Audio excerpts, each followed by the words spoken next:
O Grupo Municipal Socialista no Concello de Ourense valorou hoxe o orzamento proposto polo Grupo de Goberno. Critican que sexa a primeira vez que se dea unha marxe tan escasa para a súa análise e advirten que o documento non conta co informe de intervención.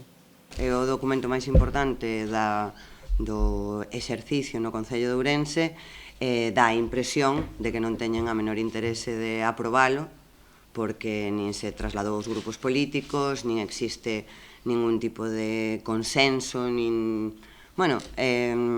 sei, que nin sequera está fiscalizado pola intervención municipal. Xa non é que sexa favorable ou desfavorable, é que é un documento sen fiscalizar, un documento económico sen fiscalización. Eu non sei ata que punto danos a impresión de que Gonzalo Pérez Jácome o que quere xa non lle chega a culpar ao interventor municipal dos seus problemas en canto a pago a provedores, etcétera, os moitos problemas que ten que cada día son máis evidentes, e necesita novos culpables. As socialistas levarán ao vindeiro pleno dúas iniciativas co obxectivo de dar resposta ás necesidades sociais reais da cidade e avanzar, din, cara a un modelo máis xusto, inclusivo e adaptado á diversidade que caracteriza a súa poboación. Por unha banda, propoñen a creación dun plan municipal de apoio á natalidade e ás familias.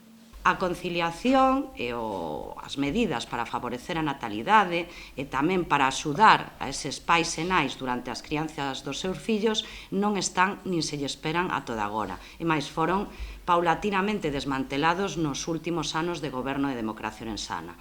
Por outra, defenderán tamén unha moción para garantir enterramentos dignos e respectuosos coas crenzas relixiosas mediante a habilitación dun espazo específico para a comunidade musulmá no Concello de Ourense.